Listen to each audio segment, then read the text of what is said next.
मेरे प्यारे भाइयों बहनों, अभी मैं मंच पे आ रहा था तो 5 नौजवानों से मुझे मिलने का अवसर मिला। मेरे लिए उन 5 मछुआरों को मिलना एक जीवन का विशेष आनंद था। इसलिए आनंद था कि ये मेरे तमिलनाडु के वो 5 मछुआरे हैं जो वर्षों से श्रीलंका की जेल में थे। श्रीलंका की कोर्ट ने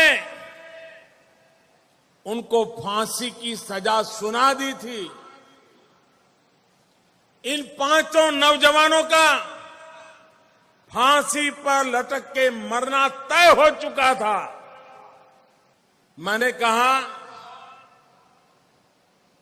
क्या हम मेरे देश के 5 मछुआरों को क्या फांसी पर लटक करके मरने देंगे?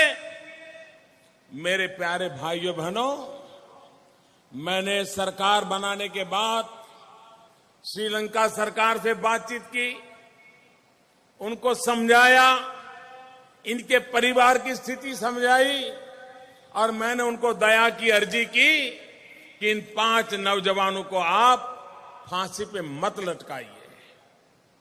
श्रीलंका सरकार ने यह भी कहा कि मोदी जी आप इतना आग्रह कर रहे हैं तो चलो फांसी नहीं, लेकिन हम छोड़ तो नहीं सकते, वो जीवन भर उनको जेल में तो रहना पड़ेगा। मैंने कहा वो तो फिर जीना मरना समान ही है।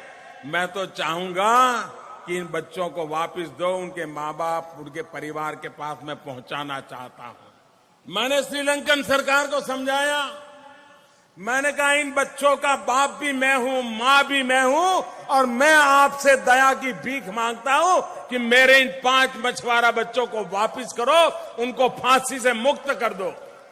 और आज मुझे खुशी है कि उन 5 बच्चों को फांसी के तख्त पर से उतार करके उनके घर वापस ले आया और मेरे मछुआरा भाइयों की जिंदगी मैंने बचा ली।